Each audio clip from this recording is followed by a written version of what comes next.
ఉన్నాం. రేవంత్ రెడ్డి గారు ముఖ్యమంత్రిగా కాకుండా ఒక ముఠా నాయకుడిగా మాట్లాడినట్టుగా అనిపించింది. గడీల పాలన అంటూ గత ప్రభుత్వం మీద ఏడుపే తప్ప గ్యారంటీలను అమలు చేయాలన్న చిత్తశుద్ధి ఈ సీఎంకు ఉన్నట్టుగా కనబడలేదు. గతంలో ముఖ్యమంత్రిగా పనిచేసిన కేసీఆర్ గారు ఎన్నో పథకాలు తెచ్చినారు, విజయవంతంగా అనేక పథకాలను అమలు చేసినారు, లబ్ధిదారుల ఎంపిక పారదర్శకంగా జరిగింది. కానీ ఇవాళ ప్రజాపాలన పేరు మీద కొత్తగా దరఖాస్తులు చేయాలని చెప్పని ప్రజల నుండి కోరడం ఏదైతే ఉందో ఇది కేవలం టైం పాస్ కోసం మాత్రమే. మన తెలంగాణలో తెలుగులో సామెత ఉన్నది, రెడ్డొచ్చే ఆట మొదలయ్యని చెప్పని. వెనకటికి ఊళ్ళల్లో భాగవతాలు లేకపోతే వీధి నాటకాలు ఇటువంటి ఏమైనా వేస్తున్నప్పుడు సాయంకాలం పూట అందరు ఊళ్ళో ఉన్న వాళ్ళందరూ కూడా ఆ రెడ్డి దొరవారి ఇంటి ముందు అందరూ కూర్చొని ఉంటుండే, పటేల్ పట్టు వారి ఇంటికాడ. ప్రజలందరూ వచ్చిన టైంకి ఆయన రాడు, భాగవతం స్టార్ట్ అవుతుంది. మధ్యలో ఉన్నప్పుడు సారు 2 పెగ్గులు వేసినాక బయటకు వచ్చి కూర్చొని అగో దొర వచ్చిండు, రెడ్డి సాబ్ వచ్చిండు, మళ్ళీ స్టార్ట్ చేయండి అని చెప్పని మళ్ళా భాగవతాన్ని మొదలు పెట్టేదట. ఇది కూడా గట్లనే ఉన్నది, రెడ్డి వచ్చే ఆట మొదలాయని చెప్పని. ఆన్గోయింగ్ స్కీమ్స్ ఉన్నాయి. ఇవాళ మీరు ప్రకటించినటువంటి ఒక 6 గ్యారంటీస్లో ఆర్ 13 గ్యారంటీస్, 6 గ్యారంటీల లోపల ఉన్న 13 వాగ్దానాల్లో ఆన్గోయింగ్ స్కీమ్స్ ఉన్నాయి. దాని విషయాలు కూడా నేను ముందుకు వస్తాను. ఇది రెడ్డి వచ్చే ఆట మొదలై అన్నట్టుగా ఉంది. ఎందుకంటే ఇవాళ అప్లికేషన్స్ తీసుకుంటారు, జనవరి 6 వరకు అప్లికేషన్స్ తీసుకుంటారట. దాని తర్వాత స్క్రూటనైజ్ చేయాలా, స్క్రూటనైజ్ చేసిన తర్వాత ఈ ఒకే లబ్ధిదారుకు ఎన్ని పథకాలు అమల్లో ఉన్నాయి ఇవన్నీ చూస్తారు. చూసిన తర్వాత రేషన్ కార్డులు ఉన్నది ఎవరికి, రేషన్ కార్డు లేనిది ఎవరికి, మొత్తానికి పార్లమెంట్ ఎన్నికల కోడ్ వచ్చేంత వరకు దీన్ని తాత్సారం చేసి ఇక చూసిండ్రా పార్లమెంట్ ఎన్నికలు వచ్చేసినాయి కాబట్టి మోడల్ కోడ్ ఆఫ్ కండక్ట్ అమల్లో ఉంది కాబట్టి పార్లమెంట్ ఎన్నికలు అయిపోయే వరకు కూడా తాత్సారం చేస్తారా అని చెప్పని అనుమానం కలుగుతుంది. ముఖ్యమంత్రి గారు దయచేసి మీరు మా యొక్క అనుమానాన్ని నివృత్తి చేయాలా అని చెప్పని నేను కోరుతా ఉన్నాం. ఇంకొక విషయం ఏంటంటే ఆయన మాట్లాడుతూ ఇవాళ మాట్లాడినారు, రేషన్ కార్డు ఉన్న వాళ్ళకే, వైట్ రేషన్ కార్డు ఉన్న వాళ్ళకే మేము పథకాలు వర్తింపజేస్తామని చెప్పన్నారు. మరి ఈ మాట ఎన్నికల సందర్భంలో ఎందుకు చెప్పలేదు, తెల్ల రేషన్ కార్డు ఉన్న వాళ్ళకి ఇస్తామని చెప్పని? ఇది దగా కాదా, దరఖాస్తు పేరు మీద ఇది దగా కాదా అని చెప్పని ఈ సందర్భంగా నేను ప్రశ్నిస్తూ ఉన్నాను. ఒకవేళ మీలో ఈ మెలిక ఉన్నట్టయితే ఓన్లీ వైట్ రేషన్ కార్డ్ హోల్డర్స్కే మేము స్కీమ్స్ అమలు చేస్తాం అనుకున్నట్టయితే why is that you could not explain to the people during elections? మీరు కానీ, రాహుల్ గాంధీ గారు కానీ, ప్రియాంక గాంధీ గారు కానీ, లేకపోతే ఇంకా మీ స్టార్ క్యాంపెయినర్లు కానీ ఎవరు కూడా ఎందుకు కేవలం వైట్ రేషన్ కార్డ్ హోల్డర్స్కే ఇస్తామని చెప్పని ఎందుకు చెప్పలే? ఇవాళ ప్రభుత్వంలోకి వచ్చిన తర్వాత కేవలం వైట్ రేషన్ కార్డ్ హోల్డర్స్కే ఇస్తామని చెప్పని మెలికబెట్టే ప్రయత్నం చేస్తూ ఉన్నారు. ఒకవేళ వైట్ రేషన్ కార్డ్ హోల్డర్స్ అందరూ కూడా మీ యొక్క పథకాలకు లబ్ధిదారులే అయినట్టయితే, ఎలిజిబుల్ అయినట్టయితే, why is that you are seeking applications again from them? ఉన్న వైట్ రేషన్ కార్డ్ హోల్డర్స్ అందరికీ మీ 6 గ్యారంటీస్ ఏదైతే అనుకుంటా ఉన్నారో ఇందులో మీరు ఏమేమి పెట్టినారు? మహాలక్ష్మి పథకం అన్నారు, దాంట్లో 2 స్కీములు, 2500 ఆర్థిక సహాయం మహిళలకు, 500 రూపాయల గ్యాస్ సిలిండరు, తర్వాత రైతు భరోసా పథకం, ఇందిరమ్మ ఇండ్లు, ఇట్లా ఇవన్నీ ఉన్నాయి. మరి వీటిని అమలు చేయడానికి వైట్ రేషన్ కార్డు ఆల్రెడీ ఉన్న వాళ్ళకైనా అమలు చేయొచ్చు కదా, ఎందుకు అప్లికేషన్ల పేరు మీద మీరు తిరకాసు పెడతా ఉన్నారు అని చెప్పని ముఖ్యమంత్రి గారిని నేను ప్రశ్నిస్తూ ఉన్నాను. దీనికి సమాధానం చెప్పాలా ముఖ్యమంత్రి గారు అని చెప్పని నేను విజ్ఞప్తి చేస్తూ ఉన్నాను. ఇకపోతే ఈ లంకెబిందెల ముచ్చటేందో నాకైతే అర్థమే కాలే. ఒక ముఖ్యమంత్రి గారు మాట్లాడే మాటలేనా? ప్రభుత్వంలోకి అధికారంలోకి వచ్చింది ప్రజల జీవితాలు బాగు చేస్తా, పేదల ప్రజల యొక్క జీవితాల్లో వెలుగులు నింపుతా, రాష్ట్రాన్ని అత్యంత ఉన్నతమైనటువంటి ఒక స్థాయికి అభివృద్ధి చేస్తా, పేద ప్రజలకు అండగుంటా అని చెప్పాల్సినటువంటి ఒక పెద్ద మనిషి లంకెబిందెలు ఉన్నాయని చెప్పని నేను అధికారంలోకి వస్తే ఖాళీ గిన్నెలు ఉన్నాయని చెప్పని మాట్లాడుతుండ్రు. దొబ్బితిందామని వచ్చినారు సార్ మీరు అంతేమన్నా? లంకెబిందెలు ఉన్నాయి దొబ్బితిందామని వచ్చిందా? ఇవాళ 6 లక్షల రూపాయలు అప్పున్నది అని చెప్పని మీరు మాట్లాడుతూ ఉన్నారు, పదే అప్పున్నది అని చెప్పని మాట్లాడుతున్న పెద్ద మనిషి ఈ 6 లక్షల అప్పున్నటువంటి సంగతి ఇవాళ పథకాల అమలు చేసేటువంటి ఒక సమయంలో 6 లక్షల రూపాయల అప్పు గురించి మాట్లాడుతూ ఉన్నారు. కానీ ఈ 6 లక్షల రూపాయల అప్పు ఉందనేటువంటి ఒక సంగతి మీరు ఎన్నికల్లో కూడా చెప్పారు కదా. పలుమార్లు ప్రతి ఒక్క ఎన్నికల సమావేశంలో, ప్రచార సభల్లో మీరు 6 లక్షల రూపాయల అప్పు ఉంది అని చెప్పారు. చెప్పేటప్పుడు అప్పు ఉందని చెప్పినప్పుడు ఈ పథకాల అమల్లో ఉన్నటువంటి ఒక కష్ట నష్టాలు, లోటుపాట్ల గురించి ఎందుకు మాట్లాడలే? అప్పుడేమో చెట్ల మీద ఇస్తారని కుట్టినట్టు వాగ్దానం చేసిండ్రు, ఇప్పుడేమో అప్పుల గురించి మాట్లాడుతున్నారు. అప్లికేషన్ల పేరు మీద కాలయాపన చేస్తారా అని చెప్పని అనుమానం కలుగుతుంది. దయచేసి నివృత్తి చేసి ఒక క్లియర్ కట్ టైం షెడ్యూల్ని అనౌన్స్ చేయాలా అని చెప్పని ముఖ్యమంత్రి గారిని నేను విజ్ఞప్తి చేస్తా ఉన్నాను. ఇవాళ ఇంకొక ముఖ్యమైన విషయం ఏంటంటే, ఖజానాలో లంకబిందెలు ఉండవు సార్.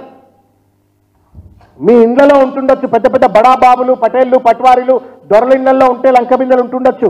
కానీ ప్రభుత్వ ఖజానాలో లంకబిందెలు ఉండవు, రికార్డులు ఉంటాయి, అకౌంట్ రికార్డ్స్ ఉంటాయి. అంతే. మీరు ఈ మాత్రం కూడా సోయి లేకుండా తెలంగాణ ఇంకొక విషయం ఏంటంటే, ప్రభుత్వ ఖజానానే లంకబిందె.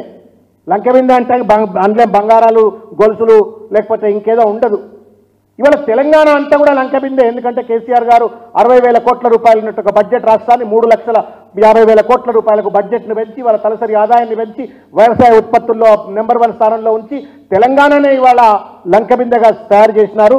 దాన్ని మీరు ఎక్కడ గండిగొట్టే ప్రయత్నం చేస్తారో లేదా దోచుకునే ప్రయత్నం చేస్తారో అనే ఒక భయం కలుగుతూ ఉంది మీ మాటలు చూస్తూ ఉంటే.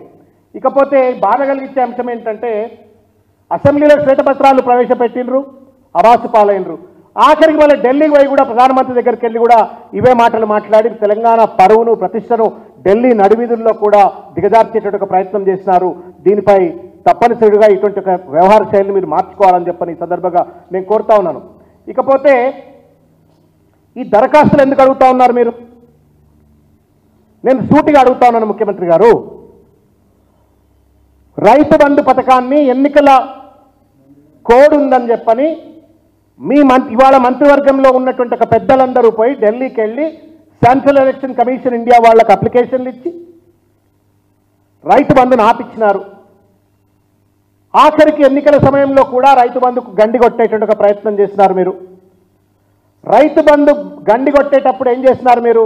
ఇవాళ ఇస్తే 10,000 రూపాయలు, రేపు నేను డిసెంబర్ 9 నాడు అధికారంలోకి వస్తే 15,000 రూపాయలు అని చెప్పని అన్నారు మీరు.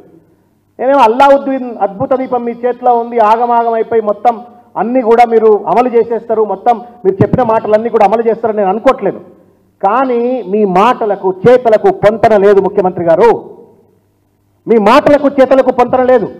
మీరు డిసెంబర్ 9 నాడు 15,000 రూపాయలు ఇస్తాన్నారు. 10,000 తీసుకోకండి, నేను 15,000 రూపాయలు ఇస్తా. ఒకవేళ మీరు 10,000 రూపాయలు వాళ్ళు తీసుకుంటే కూడా నేను అధికారంలోకి వచ్చిన తర్వాత 5,000 రూపాయలు ఇస్తా అని చెప్పిన పెద్ద మనిషి నువ్వు ఇంతవరకు దానిపై ముచ్చటెందుకు మాట్లాడతలేవు? రైతు బంధు ఇవ్వమంటే అప్లికేషన్ అడుగుతున్నాను. What have you promised and what are you delivering today? ఇది దగా అని చెప్పని అనిపిస్తూ ఉంది. ఇది మోసం. రేపు పొద్దుగాల మీరు 15,000 ఇవ్వాల్సి వస్తుంది, చచ్చుకుంటూ ఇవ్వాల్సి వస్తుంది. ఇవ్వకపోతే మీ మెడల పైన స్వారీ చేస్తారు. తెలంగాణ సమాజం, రైతాంగం ఊకోదు. కానీ వై ఇస్ డాడ్జింగ్? మీరు చెప్పండి, మేము అప్పుడు తప్పు చెప్పినాం, నేను ఇవాళ మా వీలు కావట్లేదు అని చెప్పండి. రెండో విషయానికి వచ్చినట్టయితే, మీరు 7వ తారీఖు నాడు ప్రమాణ స్వీకారం, 27వ తారీఖు ఉన్నది. ఇవాళ 20 రోజులు గడిచిపోయిన తర్వాత ఇవాళ దరఖాస్తుల పేరు మీద ఇవాళ కాలయాపన చేసేటువంటి ఒక ప్రయత్నం చేస్తూ ఉన్నారు. దీంతో పాటు అనేక అంశాలు ఉన్నాయి దీంట్లో. జాబ్ క్యాలెండర్ డిక్లేర్ చేస్తామన్నారు, మెగా డిఎస్సి డిక్లేర్ చేస్తామన్నారు, 2 లక్షల రుణమాఫీ చేస్తామన్నారు. ఇవన్నీ కూడా ఫస్ట్ క్యాబినెట్ సంబంధించినటువంటి అనౌన్స్మెంట్స్. 20 రోజులు అయిపోయింది, దానిపైన చర్చ లేదు. ఆసరా పెన్షన్ గురించి కూడా మాట్లాడినరు. ఇవాళ మీకు వస్తున్న పెన్షన్ 2,000 రూపాయలు, డిసెంబర్ 9 నాడు మీకు వచ్చే పెన్షన్ 4,000 రూపాయలు అని అన్నారు. దానిపైన కూడా ఇవాళ అప్లికేషన్లు తీసుకుంటా ఉన్నారు. మళ్ళా నిరుద్యోగ భృతి గురించి అయితే 4,000 రూపాయలు మేము అనలేదని చెప్పని అసెంబ్లీ సాక్షిగా దాటవేతకు దూరపడికి పాల్పడినారు. యూత్ డిక్లరేషన్లో చెప్పిండ్రు, ప్రియాంక గాంధీ గారు చెప్పిండ్రు, రేవంత్ రెడ్డి గారు చెప్పిండ్రు. అయినప్పటికీ కూడా దాటవేత ధోరణికి పాల్పడ్డారు. ఇకపోతే కరెంటు బిల్లే కట్టకన్నాడు పెద్ద మనిషి రేవంత్ రెడ్డి గారు, ముఖ్యమంత్రి ప్రతిపక్ష నాయకుడు హోదాలో ఉంటూ. మీరు కరెంటు బిల్లు కట్టొద్దు, నేను అధికారంలోకి వచ్చిన తర్వాత కరెంటు బిల్లు అంతా మాఫీ చేస్తా అని చెప్పని, ఇవాళ పరిస్థితి ఏందా అని చెప్పని నమ్మి కరెంటు బిల్లు కట్టకుండా ఓటేసినటువంటి ఒక పేద ప్రజలు ఇవాళ వాళ్ళ ఇళ్లలోకి వచ్చి ఫీజులు బీక్కపోయేటువంటి ఒక పరిస్థితి ఇవాళ పల్లెల్లో కనబడతా ఉంది, పట్టణాల్లో కనబడతా ఉంది. ఇది మోసం కాదా, ఇది తప్పు కాదా అని చెప్పని ఈ సందర్భంగా నేను ప్రశ్నిస్తా ఉన్నాను. ఇకపోతే నేను ఒక ప్రశ్న అడగదలుచుకున్నాను రేవంత్ రెడ్డి గారిని. దుబారా అని చెప్పని చాలా మాట్లాడినరు. ప్రజలారా, మిత్రులారా, తెలంగాణ సమాజం మీరు కూడా చూసినరు. దుబారా అంటున్నాడు కదా, ఖాళీ కుండలు ఖాళీ బిందెలు అన్నాడు కదా, లంకె బిందెలు అనుకొని వస్తే ఖాళీ బిందెలు అనుకున్నాడు కదా. ఏం అడ్వర్టైజ్మెంట్ అండి ఇది? పైసలే లేవంటున్నావు కదా, పైసలే లేవనడానికి ఈ అడ్వర్టైజ్మెంట్లు ఎందుకు? ఒక నమస్తే తెలంగాణకు తప్ప ఇవాళ దేశంలో ఉన్నటువంటి అన్ని పేపర్లకు అడ్వర్టైజ్మెంట్లు ఇచ్చాడు. మొత్తం భారతదేశంలో ఉన్న పేపర్లన్నిటికీ అడ్వర్టైజ్మెంట్లు. ఇగో అడ్వర్టైజ్మెంట్ చూడండి. ఇగో అడ్వర్టైజ్మెంట్లు చూడండి, ఇది తెలుగే చూపెడుతున్నాయి, ఇంగ్లీష్ పేపర్ లేవు. ఇంకా ఎన్ని కోట్ల రూపాయలు ఖర్చు పెట్టినావు నువ్వు? ఒకవేళ మీరు అన్నట్టుగానే ముఖ్యమంత్రి గారు ఖజానా లేదు, ఖాళీ అయింది, దుబారా జరిగింది, ఖాళీ బిందెలు ఉన్నాయి, లంక బిందెలు అనుకొని మీరు ఆశపడి మీరు అధికారంలోకి వస్తే ఖాళీ బిందెలు అయినాయి, కరెక్టే, ఒప్పుకుంటున్నా. మరి ఈ అడ్వర్టైజ్మెంట్ ఎందుకు ఇస్తున్నావు? మరి ఎందుకు దుబారా చేస్తున్నావు? ఇది దుబారా కాదా అని చెప్పని ఇవాళ నేను ప్రశ్నిస్తా ఉన్నాను. ఇంకొక ముఖ్యమైనటువంటి ఒక విషయం, ముఖ్యమంత్రి గారు చాలా కీలకమైనటువంటి అంశం. ప్రజలు ఎంతో ఆశతోటి నమ్మకంతో మీకు ఓట్లేసిండ్రు. దయచేసి మీరు అప్లికేషన్ల పేరు మీద కాలయాపన చేస్తే మాత్రం పద్ధతి కాదు. మీరు రైతు భరోసా పథకం వెంటనే అమలు చేయొచ్చు, మీరు 200 విద్యుత్ పథకాన్ని వెంటనే అమలు చేయొచ్చు, మీరు మహిళా లక్ష్మి పథకాన్ని వెంటనే అమలు చేయొచ్చు, మీరు 500 రూపాయల గ్యాస్ సిలిండర్ వెంటనే అమలు చేయొచ్చు. మీరు దీనికోసం మీరు తాత్సారం చేయవలసిన అవసరం లేదు, అప్లికేషన్లు అవసరం లేదు, అప్లికేషన్ల పేరు మీద కాలయాపన చేయవలసిన అవసరం లేదు అని చెప్పని ఈ సందర్భంగా నేను తెలియజేస్తూ, ఇంకొక ముఖ్యమైన విషయం, కొత్త బిచ్చగాడు పొద్దెరడనట్టున్నది ముఖ్యమంత్రి గారు వైఖరి. మనం అందరము కొద్దో గొప్ప సామాజిక స్పృహ ఉన్నటువంటి ఒక వ్యక్తులం. తెలంగాణ సమాజం చైతన్యవంతమైన సమాజం. సమయము, సందర్భము, ఏ సమయంలో ఏ సందర్భంలో ఏం మాట్లాడాలనేటువంటి ఒక కనీస ఔచిత్యం పెద్ద పెద్ద నాయకులు, పెద్ద పెద్ద కుర్చీల్లో కూర్చున్న వాళ్ళకు ఉండాలి. ముఖ్యమంత్రి పదవిలో కూర్చున్నటువంటి రేవంత్ రెడ్డి గారు కనీస ఇంగితము, విఘ్నత, ఔచిత్యాన్ని మర్చిపోయి ఇష్టం వచ్చినట్టుగా మాట్లాడేట ప్రయత్నం చేస్తున్నారు. ఆ కుర్చీకి ఉన్నటువంటి ఒక డిగ్నిటీ ఒకటి ఉంటుంది. ఆ పక్కన కూర్చున్నామే శాంతాకుమారి అనుకుంటా, శాంతకుమారి గారు చీఫ్ సెక్రటరీ, ఐఏఎస్ ఆఫీసర్. ఆయనక సుల్తానియా అని ఇంకొక ఆయన కూర్చున్నాడు. చుట్టంతా నాకు తెలిసి ఐఏఎస్ ఆఫీసర్లు ఉన్నారు, ఐపీఎస్ ఆఫీసర్లు ఉన్నారు, బ్యూరోక్రాట్స్ ఉన్నారు. ఒక రాజకీయ మీటింగ్ కాదు అది, ఒక అడ్మినిస్ట్రేటివ్ ప్రోగ్రామ్ను, పాలసీని, పబ్లిక్ పాలసీని లాంచ్ చేసే మీటింగ్. దాంట్లో ఇష్టం వచ్చినట్టుగా మాట్లాడేటట్టు ఒక ప్రయత్నం చేసినారు. దీన్ని తీవ్రంగా ఖండిస్తూ ఒక మాట నేను చెప్పదలుచుకున్నా. దయచేసి వ్యక్తిగతంగా మీకు ఇటువంటి ఒక సంప్రదాయాలపైన నమ్మకం లేకపోయినా ఆ కుర్చీ మీద కూర్చున్నప్పుడు మాత్రం తప్పనిసరిగా ఈ సంప్రదాయాలను పాటించాలి. ఎందుకంటే అధికారం ఉంటుంది, పోతుంది. ఎంతోమంది వాళ్ళ మీ సహచర మంత్రివర్గులుగా ఉన్నటువంటి సభ్యులుగా ఉన్నటువంటి వాళ్ళు గతంలో అధికారంలో ఉన్నారు, మధ్యలో అధికారం కోల్పోయినరు, ఇవాళ అధికారంలో ఉన్నారు, రేపు కూడా అధికారం కోల్పోవచ్చు, మళ్ళీ ఇంకెవరన్నా రావచ్చు. But then we have to leave right precedences for the future generations. అది మర్చిపోయి ఒక ముఖ్యమంత్రి హోదాలో ఉన్నటువంటి ఒక వ్యక్తి ఇష్టం వచ్చినట్టు మాట్లాడటం కరెక్ట్ కాదు. ఇంకొక విషయం, బామర్దులు ఎగిరిపడ్డారు అని చెప్పని మాట్లాడుతున్నారు. ఇంకా ప్రతిపక్ష నాయకుడు లెక్కనే మాట్లాడుతూ ఉన్నాడు ముఖ్యమంత్రి గారు. ఒక ప్రతిపక్ష పార్టీగా నీకు అధికార పక్షంలో ఎంతైతే బలం ఉంటుందో ప్రతిపక్ష పార్టీ కూడా అంతే బలం ఉంటుంది. The strength of democracy lies not in the strength of the ruling government. The strength of democracy lies in the strength of the opposition party. ఎంత బలంగా ప్రతిపక్షం పనిచేస్తే అంత బలంగా రాజ్యాంగం కాపాడబడుతుంది, అంత బలంగా ప్రతిపక్షం కాపాడబడుతుంది. ఒకవేళ వాళ్ళు బలంగా మాట్లాడితే అది ప్రజాస్వామ్య స్ఫూర్తి, రాజ్యాంగ స్ఫూర్తి. తప్పు మాట్లాడితే మీరు సరిదిద్దేటువంటి మాటలు మీరు చెప్పండి. భిన్న భావాల సంఘర్షణ సమాహారం అసెంబ్లీ, అది మర్చిపోయి ఇష్టం వచ్చినట్టు ముఖ్యమంత్రి గారు మాట్లాడటం సబబు కాదు. వాళ్ళు ఎగిరిపడ్డారన్నారు, మీరు భూమి మీద కూడా లేరు, గాల్లో తేలుతున్నారు. మీరు ఇవాళ అడ్డు అదుపు లేని అహంకారంతో మీరు ఇష్టం వచ్చినట్టుగా మాట్లాడుతూ ఉన్నారు, అబద్ధాలు ఆడుతూ ఉన్నారు.